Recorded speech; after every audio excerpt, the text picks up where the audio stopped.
I love technical difficulties.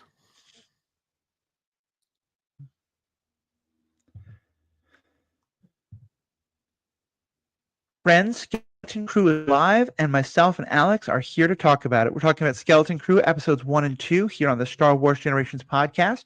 Aaron is not with us today, but we'll be back for future episodes. Alex, let me just kind of kick us right off. Skeleton Crew, what'd you think? Yeah, I really came in with like very little to no expectations on the show, because it really is unlike anything else we've seen in Star Wars. Um, my Uh-huh. honest opinion is the first episode was kind of slow for me. I was kind of like, okay, what's going on? I was a little bored.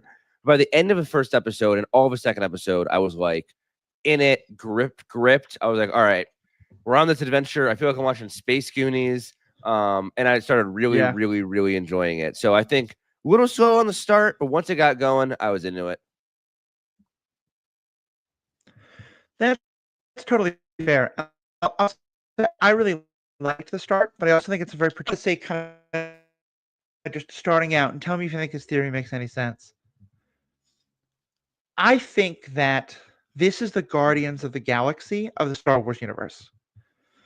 And I think what I mean by that is this, like, if you were an SCU fan and you saw Guardians of the Galaxy, some part of you is probably like, what the hell is going on? This doesn't feel anything like Thor or Captain America or Avengers or anything like that. And that was the point.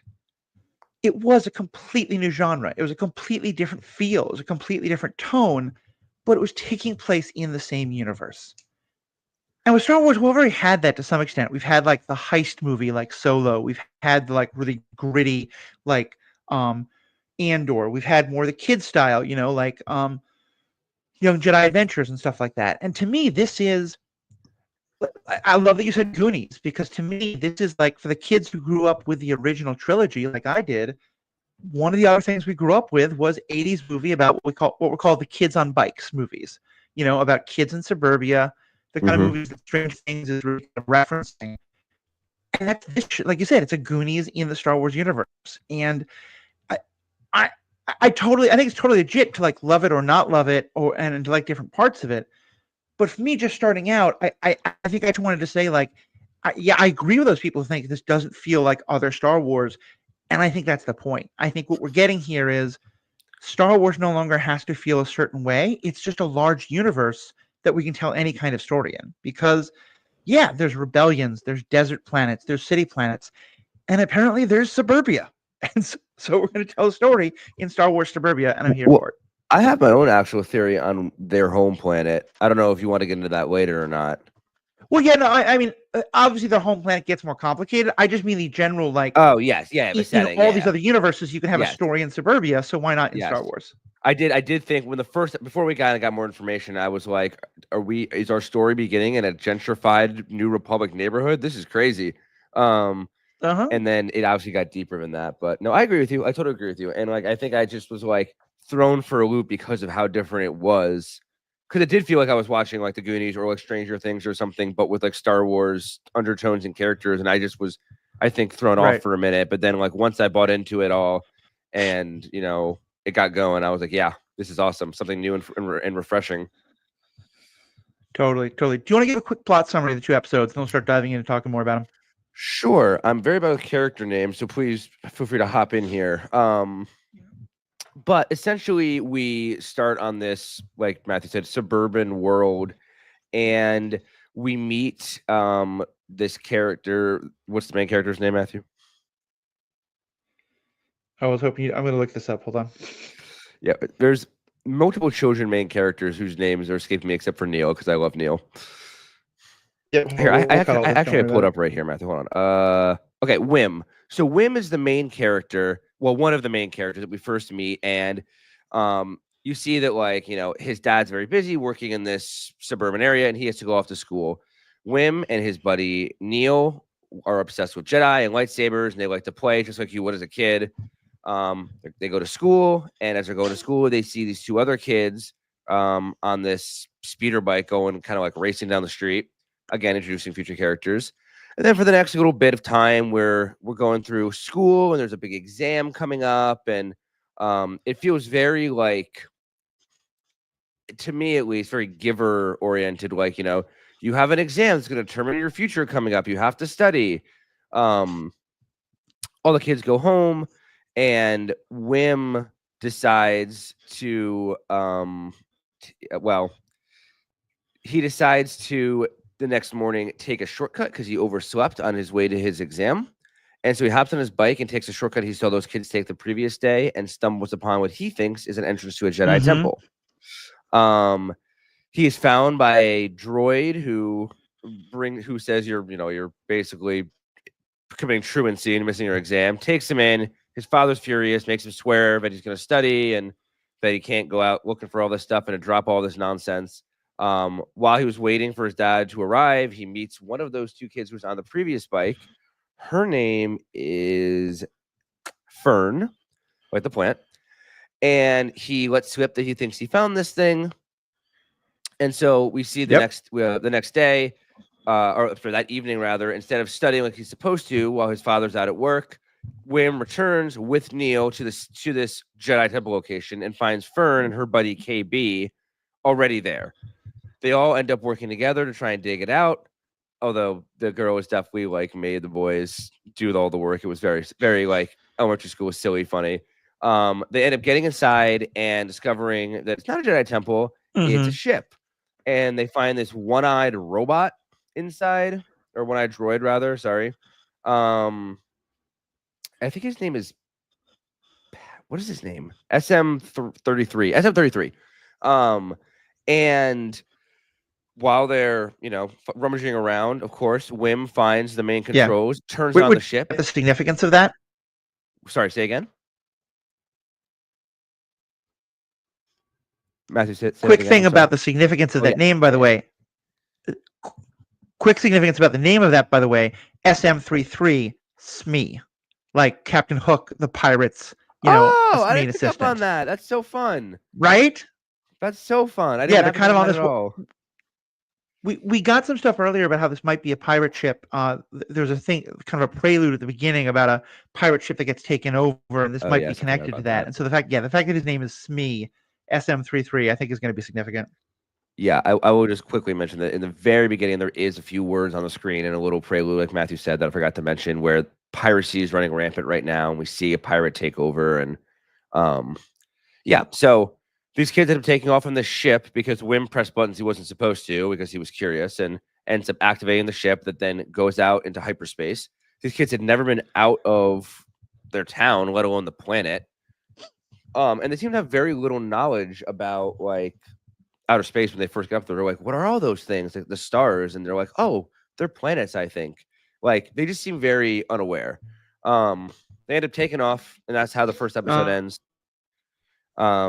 Second episode, we end up, we see they get themselves out of hyperspace.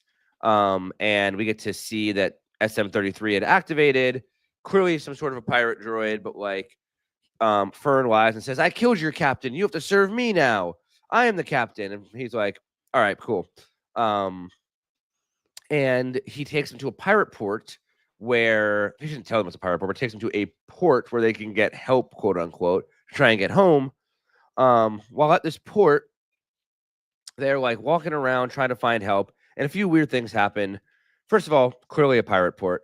Second of all, women been given like some Republic credits, some original Republic credits for lunch money by his dad the previous day, and like is handing this out to people thinking that like it's not worth a lot of money, and they're like losing their mind like it is the most valuable currency imaginable. Also, while they're they mention like, where are you from? And the different kids mention, oh, we're from Ad Asta, and people laugh at them. They say they're lying, and then they get really interested because they see the credits, and they're like, wait, Ad Asta is like this secret, mysterious, legendary planet with like hidden treasure on it. You're from this like legendary planet, like. So now all these like unsavory characters and pirates are like trying to like basically kidnap these kids, take their money, figure out where they're actually from. And one pirate group, the pirate group we'd seen in the first episode's prelude, whose main characters involve a wolf-looking guy and a main character played by the same actor who played Urkel. If any of y'all remember that. that from back in the day. Um, and they are taken captive, thrown in the brig. They do not have their credits taken somehow. And while in the brig, our beloved Jude Law appears and says that he can help these kids get home. All he asks is that they let him come with them. And they're like, all right, dude, like that's fine, but like we're trapped in here. And he was just like, the key and the distance between us and the key is merely an illusion. And then he uses the force to grab the key. So we learn that Jude is either a Jedi, a former Jedi, a force user of some kind. Immediately, women's like, you're a Jedi. Oh my God. Because women, are obsessed with Jedi. So that's how the second episode ends, and we're gonna see how they. I just want to. Yeah, please. I'm sorry. Please. You finish up. Go ahead. Oh no, go ahead. I'm sure I missed things. No. Just say that's how the second episode ends. No, that was it. I was gonna say that they're gonna try and escape their. This episode ends with they get the key and they're gonna hopefully begin this escape in the next episode to begin their adventure. Yeah. So we'll just add. They think that he's using the force. I think we're not. I think we're supposed to think that there may well be like he did some trick with magnets or something else like that, and he's not a force user in the slightest. But who knows? I thought it was just could be a force user. It's entirely possible. Yeah, and like one fun thing I would note is that. Sorry, go ahead, Matthew. I was so into where I'm really into where they're going with this, in part because one of the really cool things that happened. Let me start that again. I'm really into where they're going to go with this, especially of them kind of being in this place that's kind of trapped in time that maybe doesn't know about the fall of the Old Republic and the Empire and the New Republic. In part because in an early scene, instead of like pretending to be like Superman and Batman or whatever, they're pretending to be Jedi and Sith. And I had this whole thought process of like, oh, I kind of wonder like what does the New Republic tell people? Because most of these people, like their parents that leave evil, are they now being told that a lot of people still not believing it? Like I would love to explore that further. Because what does it mean that these kids are playing Jedi and Sith? And of course we could actually it's that these kids like never actually learned about the fall of the Jedi or anything like that. So there's a part of me that still wants to get that part of the story in a different work, but I'm really curious to see what's up with this planet that seems to be kind of lost in time. Well, it's funny because I had a slightly different take on it. I have been seeing this planet and Ad Astra, whatever, as almost like to me, it was giving like if anyone's ever read The Giver, like an attempt at a utopian world. Like it's everything's very streamlined, like it's all very like everyone has their role. You take an aptitude test as a child to determine your role for the future, and that's just the role you're in. They don't know anything of the larger world. They've never left the planet. There's never any ships coming or going.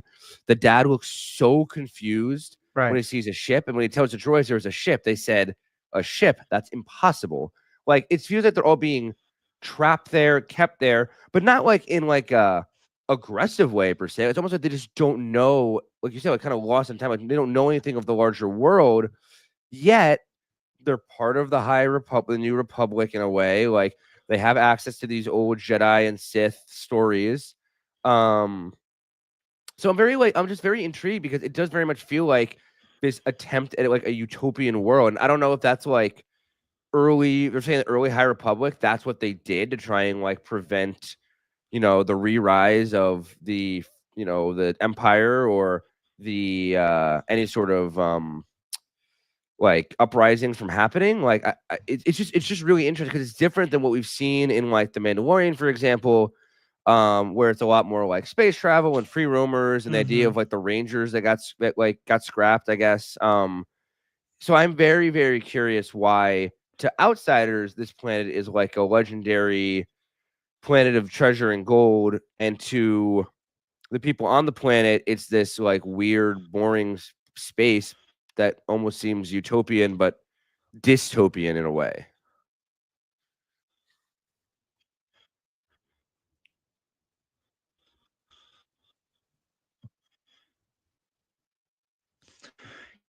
they You're mentioned that talking there's a Matthew. I can't hear. barrier Okay. and that no one is supposed to ever go in or out of it and that you're punished for it. And you're right. There seems to be a general sense of it. It's not like everyone's like, oh my God, I want to go out. It's that it's that there's this of we have to everyone has so gotten used to the idea that we don't go out. It seems like this has happened generations and generations ago that they've just all kind of accepted this. And so it makes me think like this wasn't something to protect them from the empire. This was something that happened like long, long ago in this world's culture. And that's why like the stories about it.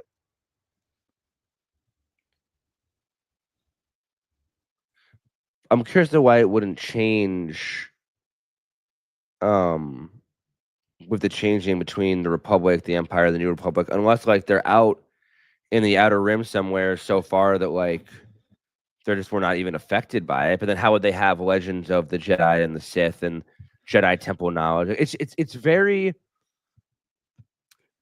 they did a very good job at crafting a mystery in just 2 episodes that like really hooks us. And I want to point out that so Agreed. far, it has the highest rating from the first 24 hours of a release on IMDb. It's still rated like 8.1 out of 10.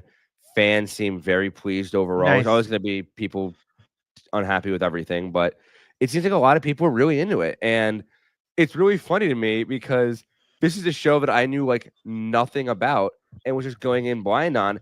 And I feel like there's a lesson there that maybe the Star Wars fan base is hungry for these kinds of like unique, different stories that like we just don't know what to expect in them.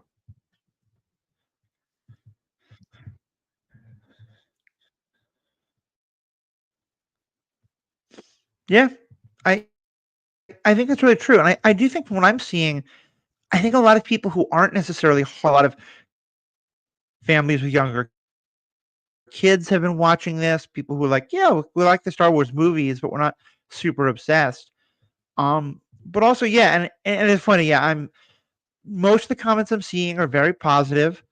Um, there's a certain number of people who I'm seeing who are like, oh yes, this is so good, so much better than the Acolyte. And it's like, dude, we get you didn't like the Acolyte. You don't have to keep bringing that up. It's okay. It's also I so have seen one different. or two of the oh my god, it's a girl boss show. So woke. As you said, like the girls are kind of bossy at some point. But yeah, I don't think it's presented as like the girls are great and the I think they're all they're all kids. Like they're 10 years old, 11 years old, whatever it is. Kind of, you know, um, the girls are gonna be like, haha, we got the boys to do what we want, and the boys are probably gonna be like, the girls have cooties. Like Yeah, this is it's literally just like weird peak stuff elementary that's up school. This the is stage. it's every Um, elementary school experience. but yeah, I'm really like glad a lot of other people are really liking it, and I'm really curious to see where it's gonna go. Yeah, I'm also a really big fan of already, even though we've gotten very little so far, of the For droid. sure. Um, I'm gonna pause for a second. I think we're having a really bad lag. we are. We sure are.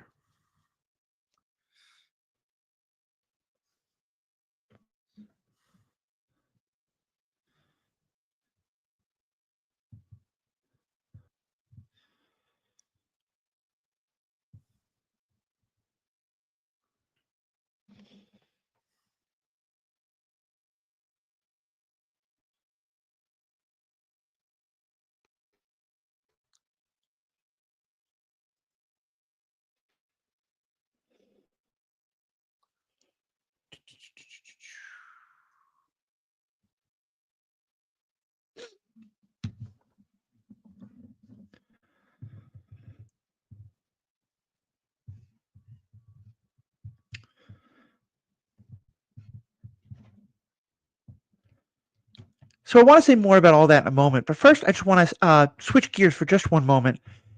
Alex, am I right that you a lot of the books that we have for our book club, or other times you read books, often you listen to them, right, through something like Audible? Yeah.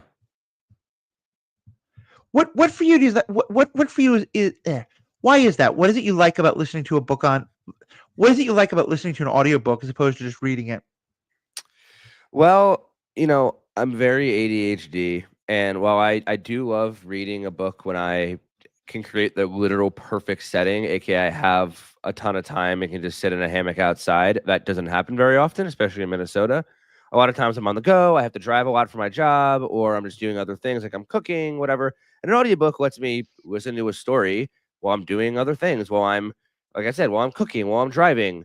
It lets me kind of like just kind of fit in a chapter here and there whenever I'm doing something else, and I just want a little, extra stimulation. Plus, while I do again love the voice in my head as I read, having like some of the voice actors that get to do the audiobooks like really bring them to life even more than I otherwise would. I mean, whether it's Yeah. Star Wars, Lord of the Rings, I mean, hell, they have um Andy Serkis doing this Cimmerillion voice acting. I haven't listened to it yet, but I just think it's cool that like you have some voice actors from the actual franchises doing voice acting for a lot of these books. So it just brings them to life even more for me. Oh, that sounds awesome. I hadn't known about the circus one. I might try that out. Yeah, Yeah. because I go on long drives a lot, I'm listening to a lot of books on tape and audiobook right now, and I just fucking love it. And I just absolutely love it. And the reason I'm bringing this up is because we, the Ethical Panda podcast, are now sponsored by Audible. And if anyone wants Woo. to get a chance to do this, to listen to books on tape yourself, if you go to audibletrial.com/panda audible, there's a link is going to be in our show notes, or to True Story FM /ethical audible. Either one of those, and then you sign up. I think you have to be signed up for 45 days, and then we will get some of that money back. So you're getting a chance to get a great deal on Audible, to get books on tape. A subscription makes a great Christmas gift or holiday gift, or whatever that holiday might be for you, and you can help support the podcast. So really want to encourage people to do that. The links are in our show notes. Of course, you can also support us by becoming a member. $5 a month, $15 a year. Sorry, $5 a month, $55 a year. You get access-free, ad-free content, bonus content, all kinds of great stuff like that. And of course, you can help support the episode, support the podcast as well. So please give that a listen and check it out. So back though to what we're talking about with the show, Alex, you wanted to say something else about the droid. Yeah, I was just gonna say that I really already like the droid. I mean, he gives a little bit of like, oh, what's his name? I'm gonna start over. Yeah, I really like the droid because he's giving me almost some like K2 vibes, like Rogue One K2 vibes, but in a more like surly. Oh, Matthew, you still there? Did I lose you?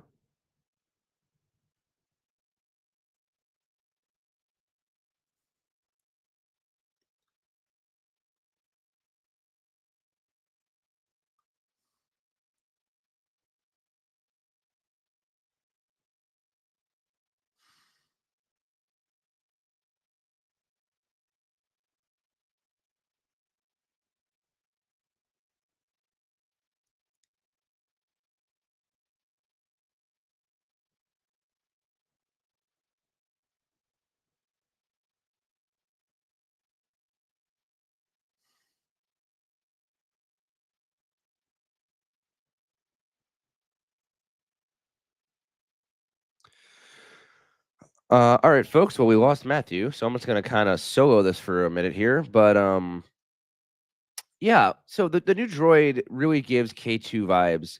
The droid from Rogue One, for those who don't remember, and but like a little more surly. Like kind of like this old, begrudging pirate. It's actually kind of funny to me because it also kind of gives the vibes of the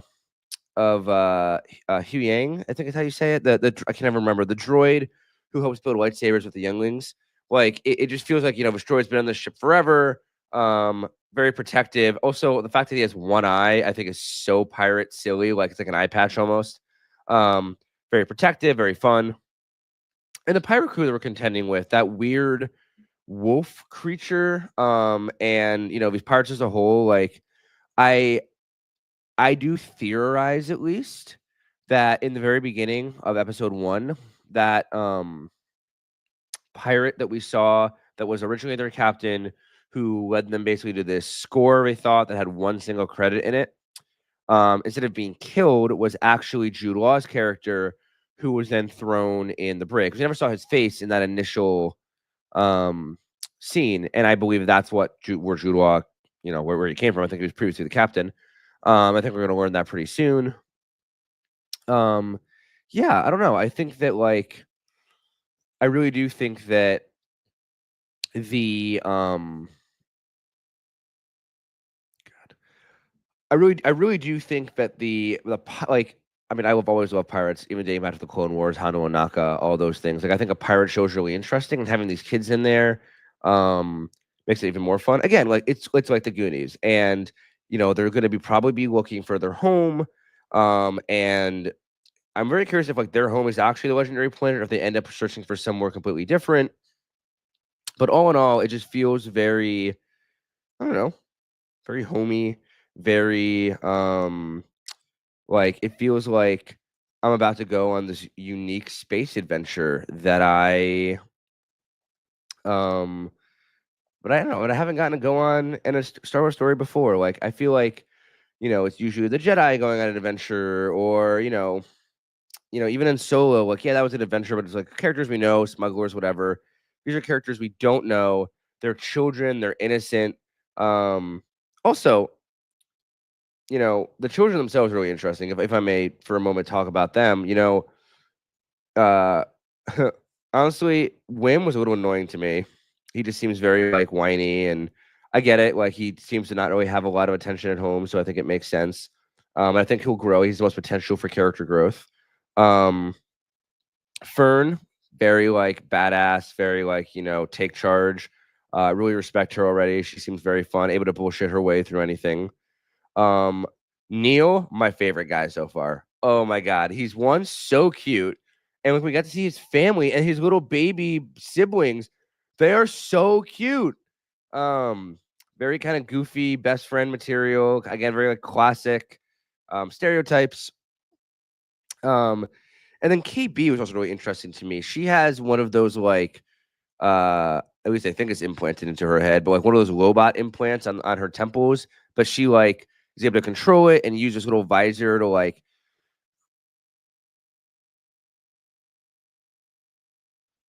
she's able to control it and use this little visor to like work on tech things, seeing the machines, stuff like that. Um and I think it's I don't know, she was just very interesting and different. And seeing like these two pairs of friends, KB and Fern, Wim and Neil, kind of come together to make this motley crew of lost children in space on a pirate adventure with a real or not Jedi pirate faker con man, whatever he is.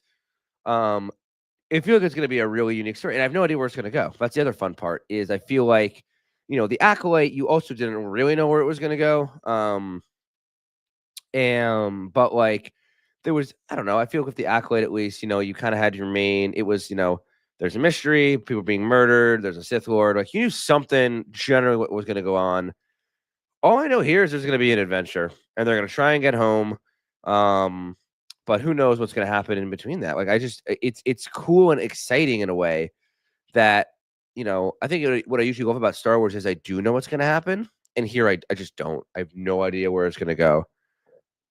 Um, yeah, I'm really curious to see also like what happens back on the main planet, because Fern's mom is a uh